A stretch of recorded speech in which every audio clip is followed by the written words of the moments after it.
Olá, boa noite. Mais uma terça-feira juntos, que maravilha. Para mim é sempre maravilhoso estar com vocês, encontrar com vocês nas terças-feiras, onde a gente tem esse momento de parada para discutir os assuntos que são relevantes na área da educação, principalmente aqueles assuntos que estão mais centrados nas maiores demandas, né, que a escola recebe. E hoje eu trago uma temática relacionada ao ensino superior, né? Vou falar de inclusão, né, dentro do ensino superior. Como é visto no campo da educação superior, dentro do campo universitário, essa questão da inclusão, como está sendo tratado, como as universidades, as faculdades, elas estão conseguindo, né, fazer esse trabalho, implantar esse projeto dentro do seu campo universitário. Isso é um grande desafio, porque sempre quando a gente está falando muito em inclusão, focamos muito na criança, no adolescente, mas aí eu trago o olhar, né, para a educação superior. Como isso está sendo visto? Então a gente vai aguardar 5 minutinhos enquanto o Instagram notifica os seguidores e logo daremos início à nossa conversa, né, à nossa live de hoje.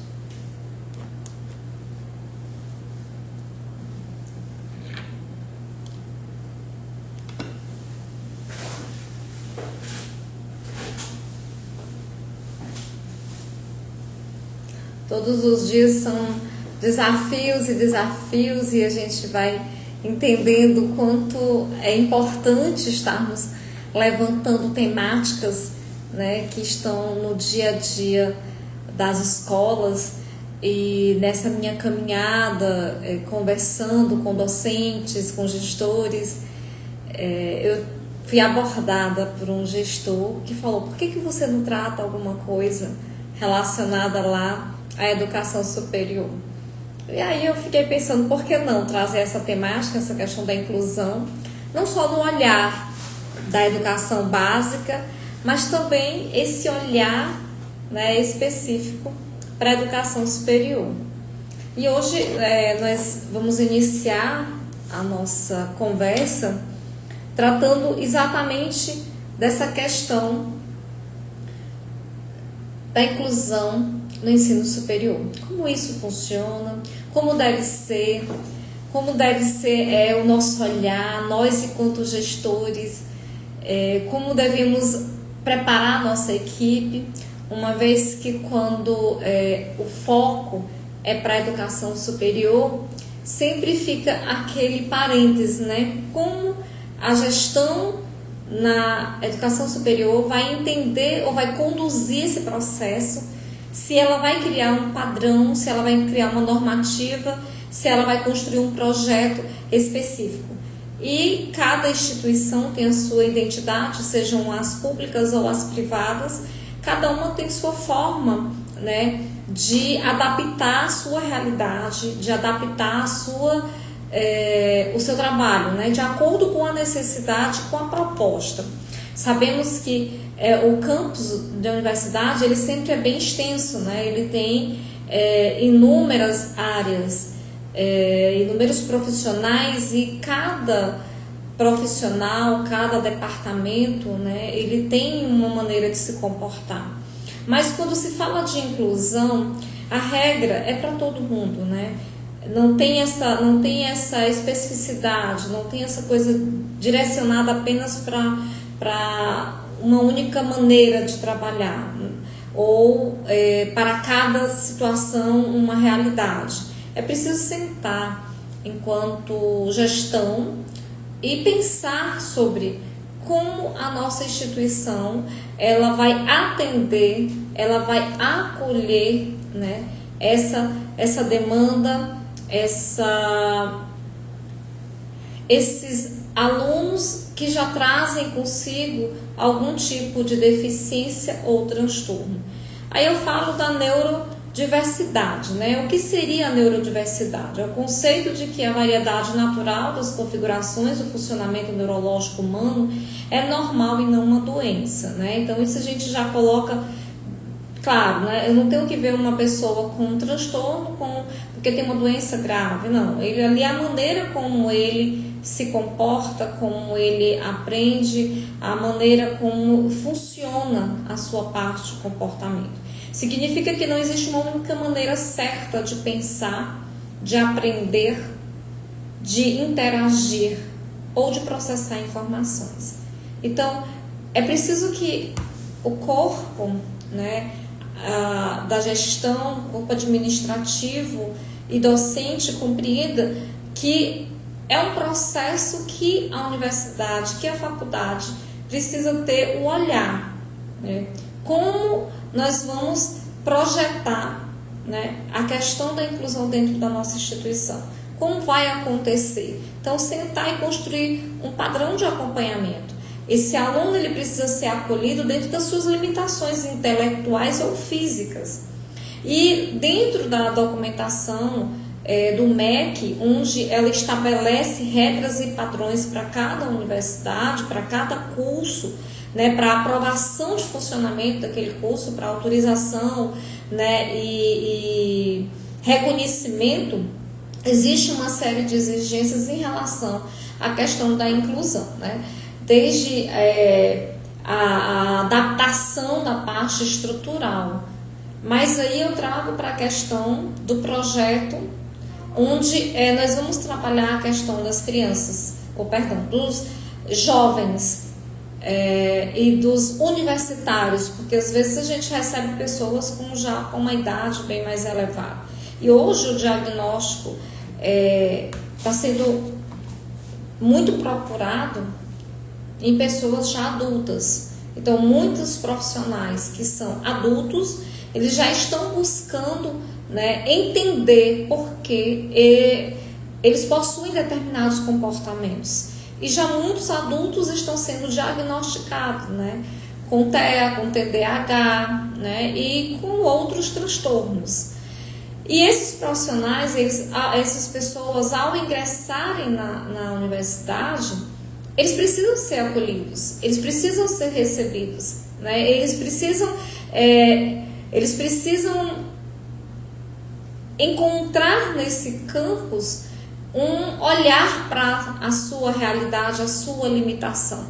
Então, como esse aluno ele está, como eu devo adentrar nessa realidade, conhecer essa limitação e de que forma eu vou trabalhar.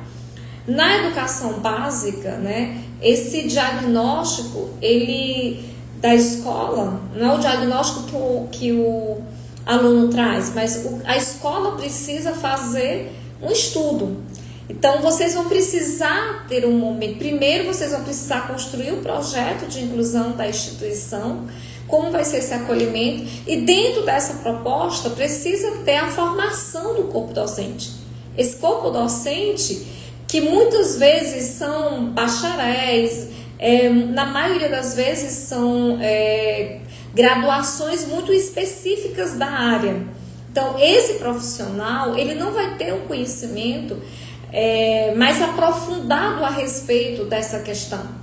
E o campus universitário precisa formar o professor para isso. Até porque esses desafios eles vão estar presentes e o professor precisa fazer uma adaptação, né, do seu planejamento para aquela realidade. Porque estar na sala regular é um direito desse aluno.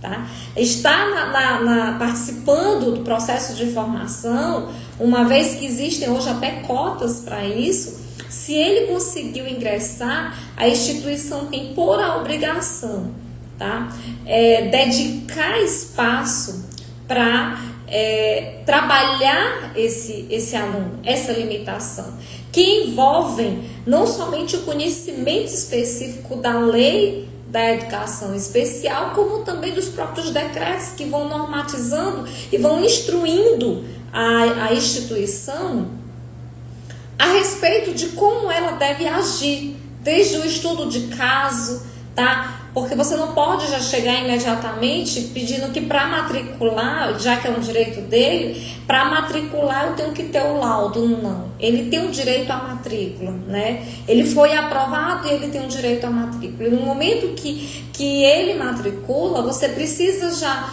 tentar compreender, fazer uma entrevista. É interessante que no ato da matrícula você já tenha talvez uma declaração ou um documento onde esse aluno ele vai declarar para a instituição que é portador de um determinado transtorno, né, de uma deficiência. E aí quando ele assina, a instituição já recolhe aquela informação já para um segundo momento, onde ela vai entender, né, aquele aluno e a limitação que ele possui, seja intelectual ou física. E aí, diante dessa informação, é interessante que vocês tenham um núcleo, né? As universidades já entram num campo muito mais amplo, né, muito mais específico. As faculdades e universidades precisam ter esse espaço, né, onde você vai estar acolhendo e fazendo o estudo. Então, entendam, não diferencia da educação básica, né? A legislação, quando ela vem, ela atende a educação de um modo geral. Então, existe que eu tenho que fazer o estudo de caso. Então, esse aluno, ele precisa ser observado. Aquele aluno que já presta essa informação, né, no ato da matrícula, até porque ele está sendo provocado para isso. Entenda a importância da universidade, das faculdades provocarem o acesso a essa informação. Através de quê? Através de algum documento que esse aluno precise preencher no ato da matrícula, prestando essa declaração.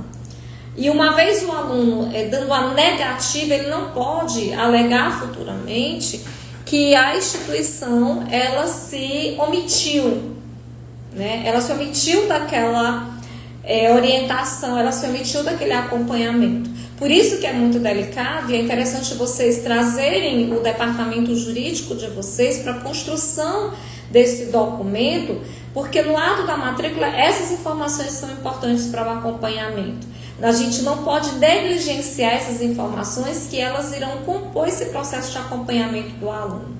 Então, ao construir essa oportunidade de informação, que ela é necessária e obrigatória, você traz essa documentação para esse corpo que vai acompanhar, essa equipe que vai acompanhar. Então, essa equipe tem que estar preparada para analisar laudos. Aí tem que ser alguém que saiba fazer a leitura desses laudos e saiba compreender. Eu trago para dentro desse núcleo psicopedagogo, que é importante, o psicopedagogo, né, o psicólogo, que são profissionais e juntamente com alguém da área pedagógica da instituição, que são o grupo que pode fazer a análise desse documento, aí onde a gente chama do estudo de caso, tá? Que esse estudo de caso pode ser com o laudo, tá? Que ele é fornecido caso você venha solicitar, porque você não precisa solicitar imediato, mas na hora que você vai fazer o estudo de caso, no momento de uma entrevista, que você vai chamar aquele aluno para entrevista, você vai solicitar.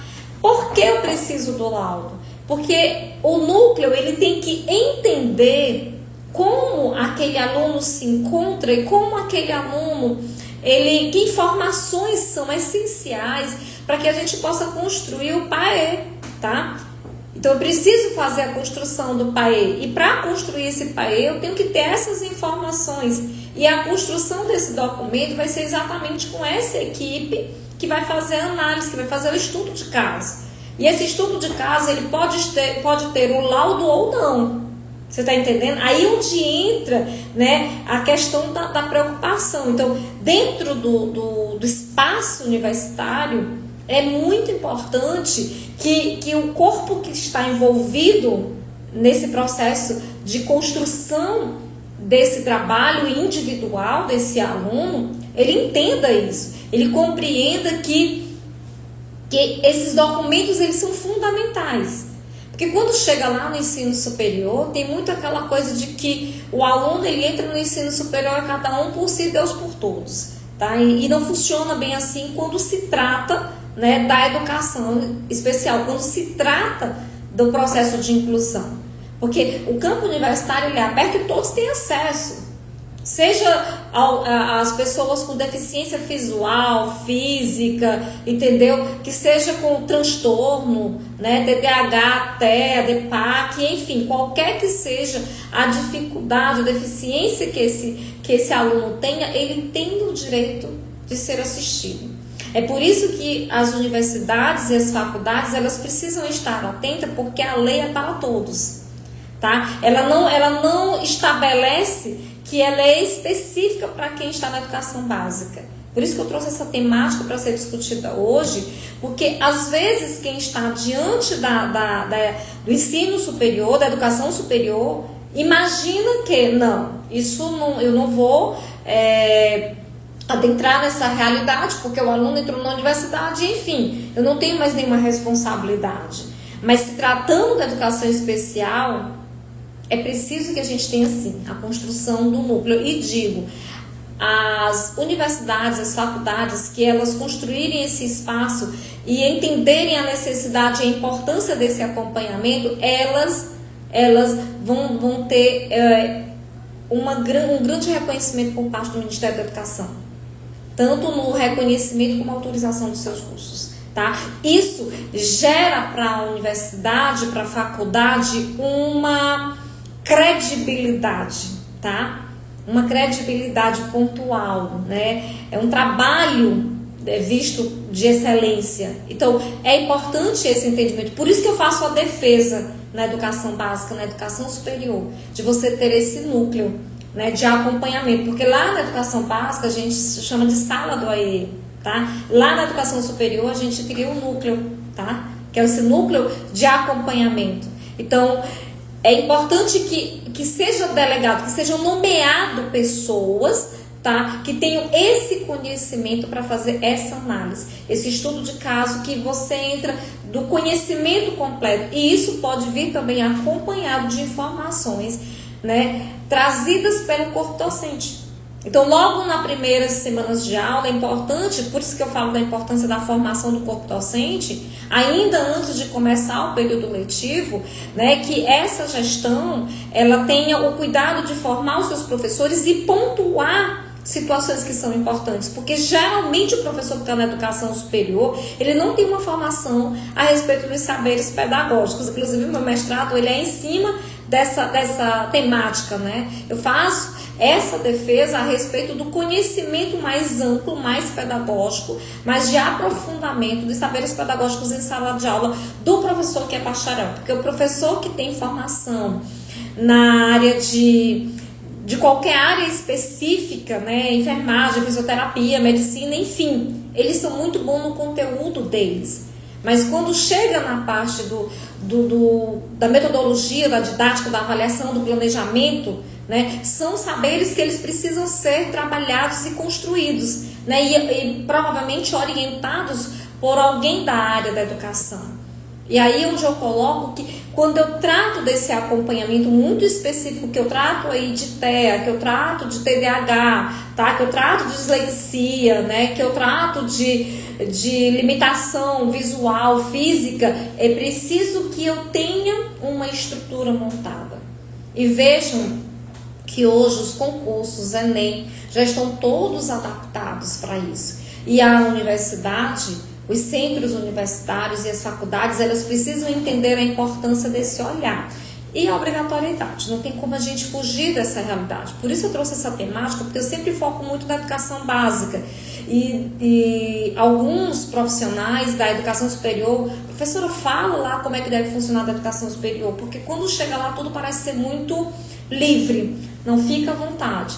Eu sei que muitas instituições já estão à frente da construção desse espaço, tá? Já estão investindo alto nisso, porque é uma realidade. Esse aluno, ele espera esse acolhimento, essa orientação, e eu trago essa discussão exatamente para que ocorra uma sensibilização maior. Então, entendam. Primeiro, a gestão precisa entender a importância de construir esse espaço, esse núcleo, e quem são as pessoas desse núcleo. Montou isso aí, formação do corpo docente, fundamental.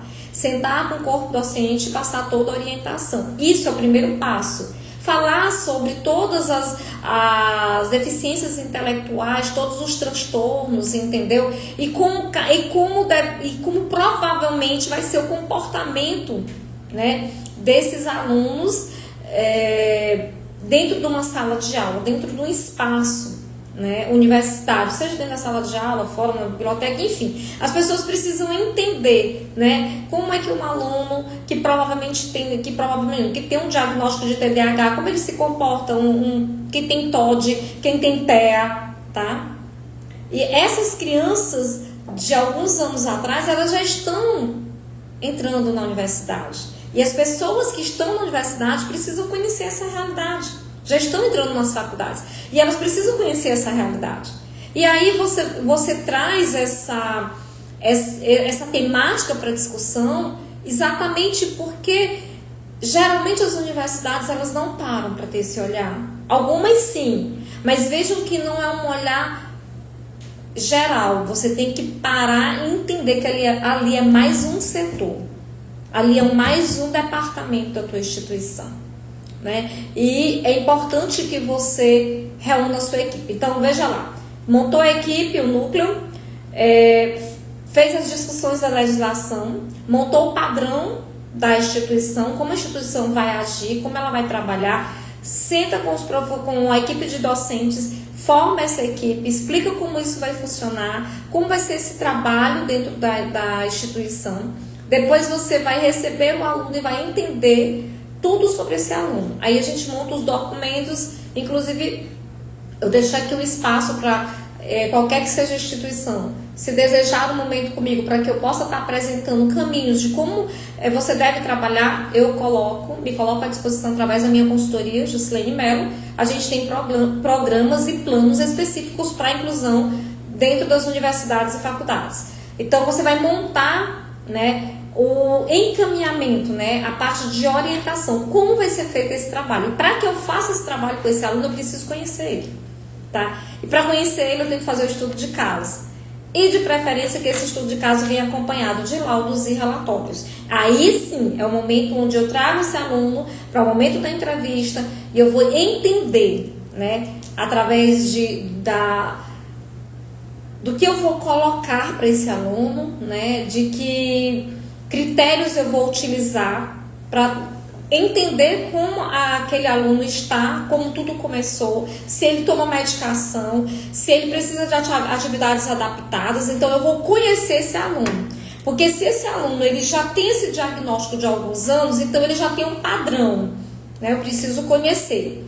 Mas se ele é um aluno que descobriu recente, aí eu preciso orientar. Agora, se ele é um aluno que ainda está em processo de estudo, de análise, eu preciso também entender que aquele aluno precisa ser assistido de uma maneira diferenciada. E para cada situação é um caso diferente. Por exemplo, eu tenho alunos com baixa visão que eu preciso fazer as atividades adaptadas dele com letras grandes. Eu tenho um aluno que talvez para responder algumas atividades precisa de um leitor. Eu tenho um aluno que precisa de um acompanhamento na hora que eu for, por exemplo, um aluno autista. Muitos deles têm dificuldade na área de linguagem. Então, é provável que as atividades deles, além de serem adaptadas, as correções também precisam ser assistidas de uma forma diferente. Então, entendam. Olha a complexidade. Aí eu coloco para você, se eu estou diante de um corpo docente, que a habilidade dele específica, desse corpo docente, está muito mais focado, né, só na parte na parte conteudista, né, e esse docente não tem esse conhecimento, a faculdade vai ter que formar, a universidade vai ter que formar esse docente para essa realidade. Porque esse aluno não pode ser só mais uma pessoa dentro da sala de aula. Esse aluno, ele precisa sim que a instituição olhe para ele de uma maneira diferente. E eu tenho uma grande preocupação, eu sou mãe atípica, e hoje eu estava conversando com meu esposo, porque meu filho já vai tentar o Enem, né, como treineiro. Eu estava refletindo com meu esposo, a gente estava analisando o edital, e eu conversando com ele, disse, meu Deus, como será quando ele chegar na universidade? Como é que essa universidade vai olhar para ele, né? Como é que essa universidade vai estar preparada para as limitações que ele possui? Porque muitas dificuldades eles vão superando mas outras elas ficam, né? Então, de acordo com o que vai sendo apresentado para eles, vai haver um grau de dificuldade maior ou talvez nem tenha esse grau de dificuldade. Então, a gente não tem como mensurar essa situação. Por isso eu coloco que é preciso ter um núcleo que esteja olhando para esses alunos dentro da universidade. E isso posiciona a universidade num patamar diferenciado. Por quê? Porque ela vai estar enxergando esse processo de inclusão como algo extremamente importante no seu espaço acadêmico. E aí, esse aluno, ele vai se sentir acolhido e, com certeza, ele vai ter um grau de participação maior. Então, a importância das atividades adaptadas, a importância de entender os resultados desse aluno, a importância de construção de oportunidades e ainda tem mais um ponto que eu preciso tratar com vocês. A desregulação do aluno, que pode acontecer, porque isso é muito comum na educação básica. E na educação superior pode acontecer. E como é que você vai lidar com a desregulação? Você vai punir esse aluno? Como você vai administrar esse processo de desregulação desse aluno dentro da universidade? Por isso a importância do núcleo. Porque vocês precisam construir estratégias de trabalho para toda e qualquer situação que possa acontecer.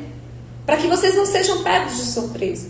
Por isso que a gestão universitária ela tem que ter esse olhar, né? Então, como nós vamos nos posicionar diante de uma situação que para nós da instituição é algo que pode ser conflituoso, mas para o aluno é algo que está dentro, né, do seu espectro, está dentro da sua dificuldade.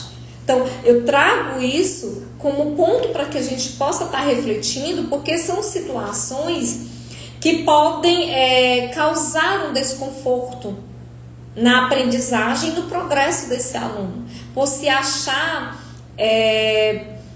sem a competência adequada para chegar até o final. Gente, eu conheço instituições, né? Inclusive eu trabalhei em uma instituição que tinha uma menina que ela era paraplégica e ela conseguiu formar no curso de Direito. Ela foi até o final, ela estava junto com o pai. E a alegria daquela menina de conseguir concluir, a alegria daquele pai que fez o curso junto com a filha e que recebeu todas as orientações e todo o apoio necessário para chegar até o final. Vocês não têm noção como o MEC enxerga isso de maneira extremamente positiva. E a gestão universitária, a gestão superior precisa compreender que é fundamental ter esse olhar. É fundamental você ampliar, você montar esse núcleo, você desenvolver pontos que são fundamentais. Você deve criar o DUA, ter o desenho universitário da aprendizagem. Você tem que criar esse documento dentro da tua universidade, né? O DUA ele é fundamental porque você vai desenhar você vai projetar tudo isso levando em consideração todas as dificuldades, né? E dentro do DUA você vai trazer todo o trabalho, todas as estratégias que serão desenvolvidas com um aluno dos mais diversos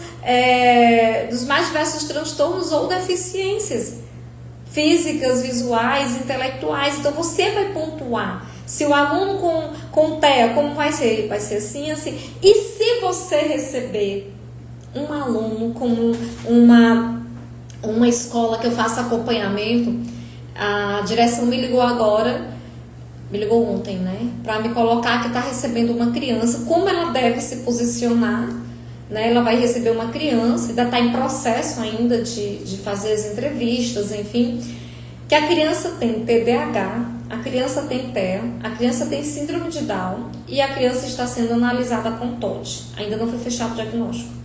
Se a universidade se deparar com a situação de um aluno com um diagnóstico, e você sabe que para cada uma desses transtornos existe um comportamento diferente.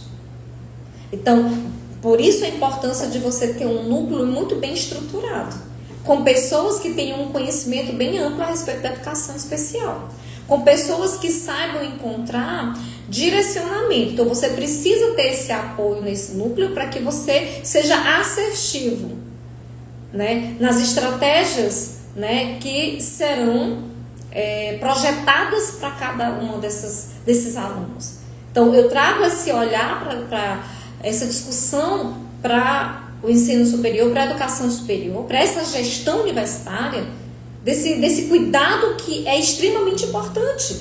A gestão universitária precisa entender que falar de inclusão é uma fala necessária, é uma fala obrigatória, é uma fala fundamental.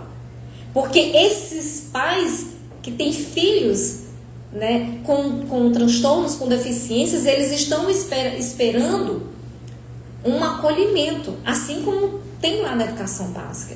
As escolas, elas enfrentaram muita dificuldade e ainda enfrentam muita dificuldade de adaptação, porque isso exige da instituição um preparo estrutural, um preparo de formação da equipe, um olhar de que é necessário você enxergar, porque está dentro da legislação brasileira, e você precisa ter toda essa adaptação. Então, eu trago essa discussão com um cunho de preocupação imenso, porque como mãe atípica, como consultora educacional, eu penso como é que as gestões, tanto da educação básica como da educação universitária, estão se comportando diante desse cenário, que é um cenário que a gente não pode fechar os olhos. Então, as escolas, elas estão se organizando, e as universidades, muitas já têm esse núcleo formado. Mas entendam, não é formar um núcleo, é ter um processo de discussão diária, assim como você tem lá o núcleo de pesquisa, o núcleo de pesquisa e extensão, como você tem um núcleo de acompanhamento do aluno, porque cada instituição tem os seus núcleos, né, de pesquisa, de extensão, núcleo acadêmico, enfim. Tem os seus núcleos, é preciso ter um núcleo de educação especial. Eu faço a defesa para o NAI e o CIA, né? Que são núcleos que estão lá dentro da educação superior, que falam da acessibilidade do acolhimento universitário, tá certo? Então, eu trago essa narrativa, né, de muita preocupação, porque eu ouço muitas observações de pais que levam seus filhos até as universidades, ficando com esse espaço de preocupação dentro do coração, né? O cuidado com as atividades planejadas, o cuidado com a metodologia didática do professor em sala de aula, a adaptação que esse aluno precisa, o espaço que esse aluno precisa ter caso ele esteja desregulado, ele venha desregular em algum momento, né?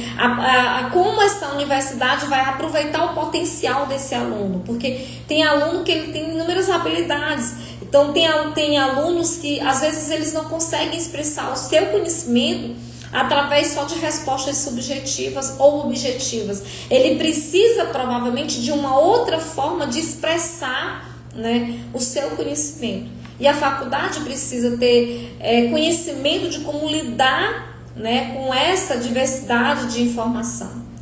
Então eu trago isso e me coloco numa condição de uma gestora extremamente preocupada, né, com essa postura universitária.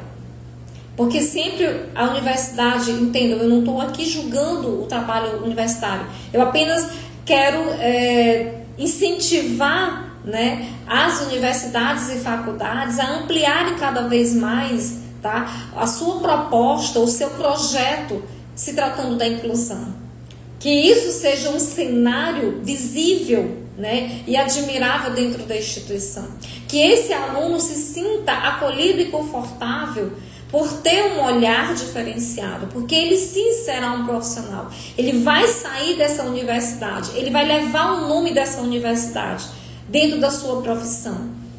E a universidade, ela forma exatamente para o mercado de trabalho. E é importante que esse mercado entenda que essa universidade tem uma responsabilidade extraordinária dentro da inclusão. Que essa universidade, ela tem uma referência, um olhar pela maneira como trata essa questão da inclusão. Então é preciso essa permissão de um acompanhamento muito mais amplo, muito mais direcionado para a especificidade de cada aluno. Isso só vai ser possível se você tiver um núcleo e se você fizer acompanhamento individualizado. Porque dentro do núcleo você vai ter o espaço de formação docente, de estudo diário sobre as questões de cada aluno, sobre o estudo de caso, sobre a construção do PAE, e saindo de toda essa sequência, você ingressa com informações específicas para a coordenação daquele curso, que vai gerenciar o trabalho do professor, levando o professor à construção do PEI, porque quem já vai construir o PEI é o professor, junto com a coordenação, baseado em todas as informações do PAE e do estudo de caso que foi feito pela outra equipe técnica do núcleo. E a construção do PEI não é tão simples assim, porque essa construção do PEI, ela precisa sofrer, ela tem que ser flexível e ela precisa sofrer alterações de acordo com o crescimento do aluno ou não. Então, esse PEI é um documento que é o Programa Individualizado é o Programa Especializado Individualizado do aluno, porque cada aluno ele tem uma identidade, ele tem uma forma de aprender, ele tem uma forma de se desenvolver. Então, para cada aluno, né, diagnosticado, cada aluno que necessitar desse acompanhamento, ele vai ter que ter um programa específico para ele. Não tem como eu criar um programa para todos os alunos. Aí eu tenho aqui um grupo de alunos autistas, eu vou construir um PEI para todo mundo e vou aplicar com todo mundo. Isso não pode acontecer. O PEI, ele é um programa individual. O Francisco tem um, o Joaquim tem outro, a Maria tem outro, cada aluno que possui uma deficiência intelectual ou física, enfim, ele tem que ter o PEI dele, é como uma identidade.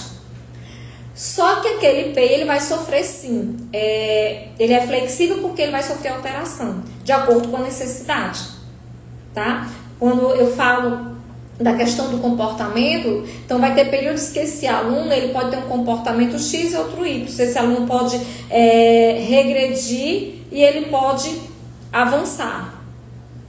E tudo isso vai ter que ser analisado. Por isso que esse PEI precisa ser flexível, porque ele precisa ser revisto todo mês, às vezes até toda semana. Eu tenho um caso de aluno que a gente tem que estar revendo o PEI dele toda semana, tá certo? Então, esse é um diferencial no trabalho do professor da educação superior, que muitas vezes ele não quer fazer esse trabalho, tá certo? Porque nós temos muitos casos de professores que eles estão em cursos muito elevados, como medicina, odontologia, direito, que eles não querem parar para realizar esse trabalho, eles querem ir apenas passar o conteúdo e tá tudo bem. E aí é onde as universidades realmente vão precisar, né, puxar esse profissional, porque ele vai ter que entender que aquele aluno, ele provavelmente não vai conseguir avançar igual os demais, ou pode ser até o contrário, ele pode avançar muito mais rápido do que os demais. E esse professor tem que estar preparado para essa realidade. Para isso ele precisa conhecer como cada aluno, com o transtorno, com essa deficiência, ele se comporta. Que habilidades ele tem que são muito mais desenvolvidas e habilidades que ele não conseguiu desenvolver. Por isso que eu trago essa temática. Eu ficaria aqui falando muito tempo, porque eu abro esse link de preocupação, né, desse olhar, desse cenário que é preocupante. Então eu peço que dentro do núcleo esses decretos eles possam chegar, né, ao conhecimento dos professores, tanto o decreto 12.686 como o decreto 12.773, que são os últimos decretos que eles orientam como deve ser trabalhada essa questão do acompanhamento do aluno. Outra coisa, pode acontecer de alunos precisarem de acompanhamento terapêutico lá na educação superior. E aí a universidade ela vai ter que estar preparada para essa realidade, né? Então, como é que esse acompanhamento, e como é que é feito esse acompanhamento? Ele vai ensinar o conteúdo? Não, ele vai acompanhar o aluno. Porque às vezes o aluno, ele precisa ter alguém ao lado dele, né, por uma questão comportamental, principalmente por exemplo, pessoas que têm TEA, suporte 2, suporte 3, tá certo? Então, às vezes eles precisam desse acompanhamento. Então, a universidade ela tem que estar aberta para essa realidade, que isso já é uma realidade muito comum dentro da educação básica e que eu acredito que o aluno vai avançando, às vezes ele lá na frente, ele não precisa mais do acompanhamento terapêutico, mas às vezes ele vai precisar. tá? Isso é uma realidade muito mais escassa dentro das universidades, mas não pode, vou ser sincera para vocês, não quer dizer que isso não vai acontecer, tá? Isso pode sim acontecer, essa necessidade. Então, gente, a nossa conversa de hoje, ela traz muito dessa questão, desse olhar, dessa preocupação em relação à educação superior. Eu queria também aproveitar, eu estou anunciando um curso, né, de educação, de inclusão escolar, da matrícula à sala de aula. Esse curso é aberto tanto para quem está na educação básica como quem está na educação superior. Eu vou trazer um curso de 40 horas, inicia dia 22 de junho e vai até o dia 30 de junho, tá certo? São 40 horas de curso. É um curso onde eu vou me aprofundar, eu vou estar apresentando documentos e informações que vão contribuir com a gestão, né? Seja pedagógica, administrativa, e as escolas... Só um minutinho. E as escolas vão conseguir ter uma compreensão melhor de como devem se comportar. Gente, todos os dias as escolas elas são surpreendidas por situações novas em relação, né, à educação especial, em relação à inclusão. E eu sinto a dificuldade que as escolas possuem, às vezes, de tomar determinadas posições. Quando se trata de inclusão, a situação não é tão simples quanto parece, tá? É preciso que as pessoas que estejam à frente da escola, elas estejam preparadas. Olha, esse caso dessa instituição que eu acompanho, né? Eles, há muitos anos que eles não tinham casos assim tão alarmantes. Eles podem negar a matrícula? Não podem, tá? Mas eles precisam criar estratégias para compreender como está a situação daquele aluno. Então, você imagina uma criança que ela tem diversas comorbidades intelectuais. Essa criança, ela não tem a sua linguagem desenvolvida. Essa criança já está com uma idade cronológica acima da idade da turma em que ela está. Então, existe uma série de situações complexas e a escola precisa. Se a escola recebe, porque se ela apresentar a vaga e ela receber, ela vai ter que criar toda uma estrutura de acompanhamento específica. E nenhuma instituição está livre de uma realidade como essa. Nenhuma, seja educação básica, seja educação superior. Nenhuma. E aí, como é que você vai fazer? É claro que por mais experiência que você tenha, você precisa de alguém que tenha um conhecimento muito mais profundo para direcionar, para estar do teu lado. E eu tenho uma equipe que trabalha juntamente comigo, e essa equipe, junto comigo, a gente para pensar e fazer as análises. Como nós vamos olhar essa situação? Então, eu vou trazer para vocês alternativas para que facilitem o trabalho de vocês no dia a dia dentro da sala de aula, porque, afinal de contas, tudo também é muita experiência. Tudo também é muito... Você precisa ter entendimento, você precisa saber responder, você precisa saber falar, você precisa saber conduzir o processo, você precisa ter conhecimento para lidar com essas situações, porque são situações que chegam de surpresa e que colocam você numa situação delicada. Então, você precisa estar preparado. Então, nesse curso, eu vou abrir o espaço para os meus alunos, para que eles coloquem para mim, professora, como eu devo fazer? Como eu devo orientar? Eu sempre digo que você ter um mentor é como você ter um conselheiro. Antes de você fazer qualquer coisa, você vai lá e pergunta: o que você acha? Então, é sempre bom que a gente tenha esse olhar, saiba que você, por mais que você tenha conhecimento e preparação, às vezes você não está pronto para aquela situação. E é ali que mora o perigo. É ali onde você pode tomar uma decisão e ser extremamente comprometedora. Como teve um caso de um dono de uma escola que eu visitei agora, acho que por meados de abril, que ele me disse que pegou uma multa, né, porque ele não matriculou aluno e a mãe levou para muito mais adiante e acabou que a escola sendo multada em R$22 mil. E eu disse para ele: se você estivesse com a minha consultoria, você não teria sido multado. Porque eu acompanhei uma escola em que uma mãe tentou fazer a mesma coisa E eu consegui construir com a escola, e juntamente com o departamento jurídico, estratégias, entendeu? Para provar que não houve negligência por parte da escola. E no final das contas, quem pagou a indenização para a escola foi a família. Vocês estão entendendo a importância de você estar no caminho certo? Quando você escolhe fazer as coisas da sua forma, você não consegue resolver de maneira eficaz, e esse preço você vai pagar. Então esse curso vai estar acontecendo do dia 22 de junho até o dia 30. Então os interessados, nós já estamos divulgando nas minhas redes sociais, tá? Que é @JusileneMelo, tanto faz ser no Instagram, como no TikTok, como no YouTube, como no Facebook, como no WhatsApp. Todos são @JusileneMelo. O WhatsApp é o nosso número, que é o 986689996. Também você consegue encontrar já aí no link do Instagram. Quer informação sobre o curso? As inscrições já começaram, vai ter direito a certificado, mas eu acho que o importante não é só o certificado, o importante é a aquisição do conhecimento. É você entender que aquilo é importante para a tua escola, que aquilo ali pode ser algo que pode trazer problemas sérios para a tua escola, porque se você não tiver bem estruturado, você pode cometer erros, e esses erros levarem você a uma situação desagradável de justiça, tá? Então, o que eu vou levar para esse curso é uma preparação, é um treinamento focado para que você possa montar um espaço de inclusão altamente estruturado. Um espaço onde você vai estar blindado das possibilidades de situações desagradáveis. Porque, assim, aqueles pais que acompanham os filhos de verdade, você não tem problema. Geralmente, as famílias que vão te causar problemas são aquelas famílias que não estão caminhando lado a lado com a escola e com as terapias.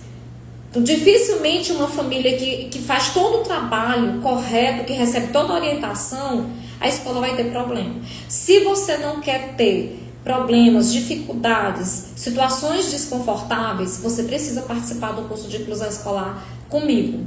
Eu tenho certeza que depois que você passar pelo meu trabalho, eu tenho certeza que você não vai enfrentar um problema na área da inclusão escolar. E essa noite eu agradeço vocês pela participação.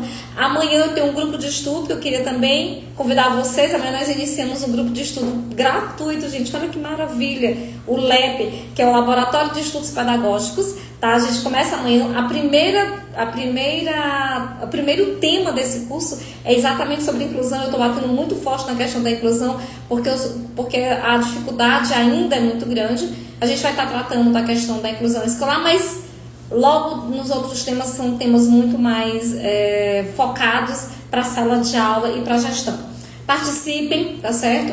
Amanhã, toda quarta-feira, o LEP é um grupo super seleto, só profissionais VIPs. Vá lá, participe, coloca o seu... Vai lá no link, lá no meu Instagram tem o link. Participa desse grupo. Você que é gestor, se você não é gestor, se você conhece alguém da área da docência, fala lá, sugere as professoras dos teus filhos, vai lá e sugere, participa com a professora Gil, ela vai te trazer muitas informações. E o LEP tem uma vantagem. O LEP, ele é um grupo que não é construído só pela consultoria de Jusilene Melo.